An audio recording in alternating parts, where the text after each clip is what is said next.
Hello and welcome. As a renegade conservationist, he says he's been shot, had grenades thrown at him, and he uses his boat to ram whaling vessels.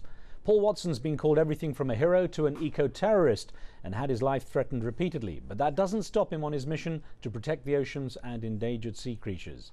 Captain Watson's activism dates back nearly 4 decades. He was one of the founders of Greenpeace in 1971, but fell out with the organization when he refused to give up the use of sometimes violent tactics, something he still employs as he wages an eco-war on the high seas. Watson has chased whale hunters at the bottom of the earth in the icy waters of the Antarctic, trying to ruin their expeditions. He's rammed his boat into massive tankers and says he's been shot at as he took on poachers. The captain and his fellow activists are known to shame hunters by citing anti-whaling regulations over loudspeakers to boats, and members of his crew have protested by boarding whaling ships. On today's show, we ask, what are the limits for activists? When they feel laws are not enforced, what should they do? Well, Captain Paul Watson founded the Sea Shepherd Conservation Society 30 years ago with the express mission of stopping ocean poachers. He's joining us now from Boston to discuss his latest efforts and adventures. Welcome to the show, Captain Watson. Thank you.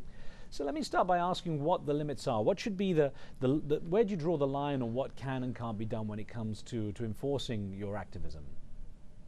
Well, the Sea Shepherd Conservation Society is not a protest organization where we uphold international conservation laws and regulations, but we are also a non-violent organization. And ever since 1977, when I established the organization, we've never caused a single injury to a single person, we've never been convicted of a felony, and we've never been sued. And the reason for that is that we pursue criminal operations, and criminals aren't likely to take you to court.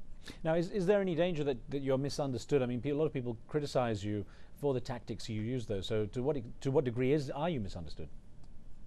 Well, people do criticize us. We get called all sorts of things. I mean, people were calling us pirates for a while, so I just adopted our own Jolly Roger. And if you go back to the 17th century, it wasn't the British Navy that shut down piracy in the Caribbean when it was out of control. In fact, there are too many people in government and in the merchant sector that were taking bribes. Piracy was shut down by Henry Morgan, a pirate. So if you want to stop pirates, you need pirates to do it. In fact, governments are the biggest pirates of them all, really, when you get right down to it.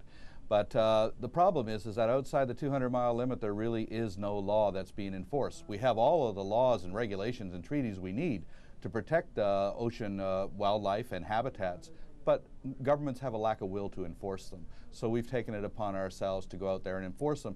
And we're empowered to do so by the UN World Charter for Nature, which allows for non-government organizations and individuals to uphold international conservation law. Now, I've seen you in videos, and I've seen the video of some of the activism that you do. I know you take it very seriously. You're very passionate about what you're doing. I wonder to what extent it's become a personal thing. I mean, to what extent do you take what's going on in terms of the lack of care of ocean creatures, for example, personally? Well, I think everybody should take the destruction of the oceans very personally, because if the oceans die, civilization dies, we die. So it's a very, very important issue. Right now, every single commercial fishery in the world is in a state of collapse. We are destroying our oceans. As Jacques Cousteau said just before he died, the oceans are dying in our time. So it has to be taken seriously, but unfortunately, governments are not taking it seriously. But more importantly, what we do out there is effective. We stop illegal activities. We've shut down illegal whaling operations, illegal fishing operations, illegal sealing operations. And I don't really care too much what people call us or think about us, as long as we're effective, because our clients are whales and sharks and seals and seabirds, sea turtles, not people. You know, it's interesting, we had a mixed bag of emails from people, viewers writing in with questions and comments for you, and we had this one from Iceland, if I can put this to you, from Vera Illugadottir in Andreas, Iceland, who says, Mr. Watson is nothing more than a terrorist who attracts negative attention to a cause otherwise worth fighting for. A few whales are not worth putting human life at risk. I come from a whaling country, and in fact Mr. Watson's ridiculous behavior and threats have, if anything, just made the public more in favor of whaling than otherwise. I wonder, you know, have you ever thought about the backlash that it can actually work against you if people read what you do a certain way? Well, I'm not really too concerned about people's opinions. The fact is in 1986, we sank half of Iceland's whaling fleet and destroyed their whale processing plant. I went to Iceland to turn myself in to demand that I be charged. They refused to charge us. The reason being, they're in violation of international law against the global moratorium on whaling. What we did was effectively shut down their whaling operations for 10 years. And that saved a lot of whales. That certainly is a lot better than going to conferences and talking about it. So the Icelanders can call us whatever they want. The fact is that for 10 years we shut down their operations, and we will continue to fight them. Last year we shut them down, and we're pretty much putting the whaling industry on the ropes. For the last 3 years we've been able to keep the Japanese from getting their full quota in Antarctica. Last year, of their quota of humpbacks, 50 humpbacks, they got 0. Fin whales, 0. Of pike whales, only half their quota. We've cost them over $70 million.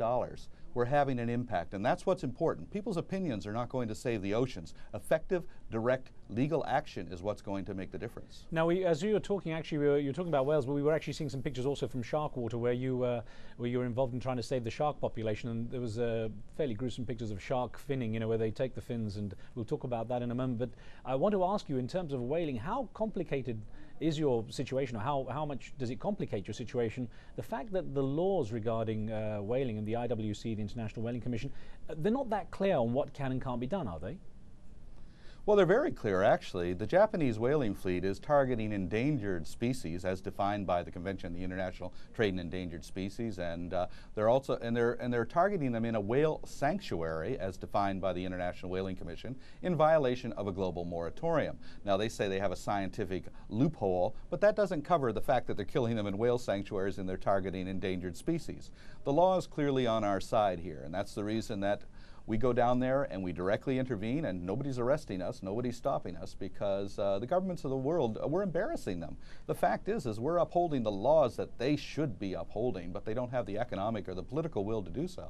Now, but not everyone is obliged to follow the IWC if they don't sign up, if they don't want to, are they?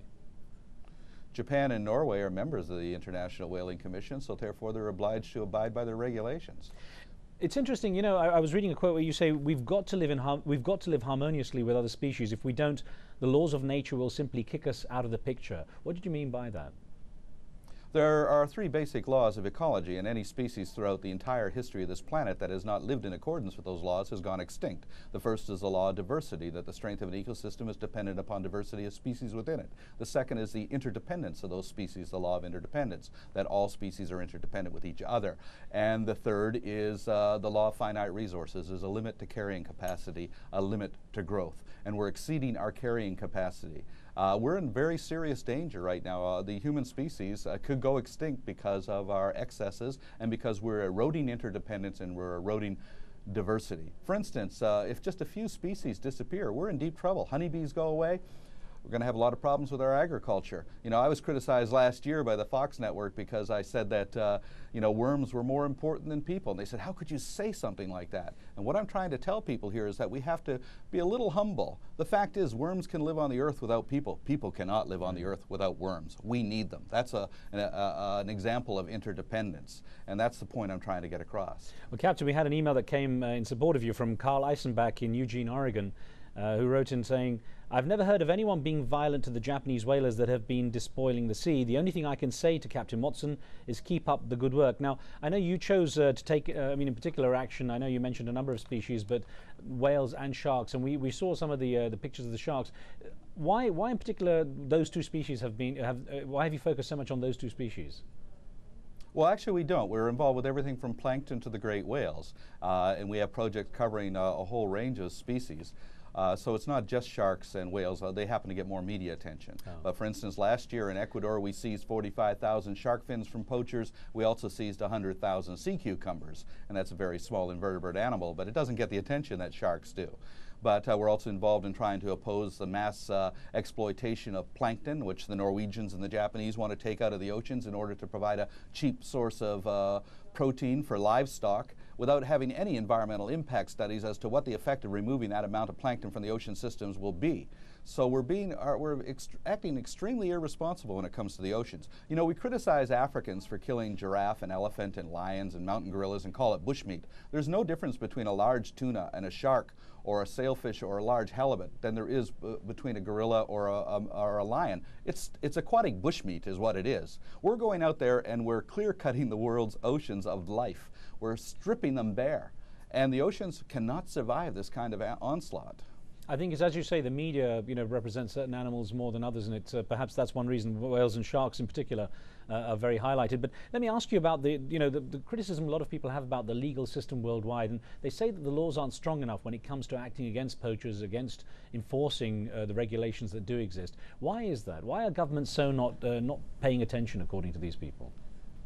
Well, the laws are certainly strong enough. They're just not being enforced. The fact is that the governments have no economic or political incentive to enforce them. And outside, most of the world's surface is in a state of anarchy, and people can do whatever they want out there. We've been working very closely with the Galapagos National Park Rangers and with the Ecuadorian National Police. We're working in partnership with them to oppose poaching in the Galapagos National Park. Every year they're taking 300,000 sharks out of a marine reserve, out of a World Heritage Site. And marine reserves all over the world are being assaulted in this manner. Mapelo off of Colombia, Cocos Island off of Costa Rica, Noronha off of Brazil. Everywhere you look, marine reserves are under assault by illegal fishing operations, and governments are doing nothing about it. Well, Captain Watson, don't go away. We have to take a very short break. When we return, more on some of the efforts that Paul Watson's doing to shut down illegal whaling.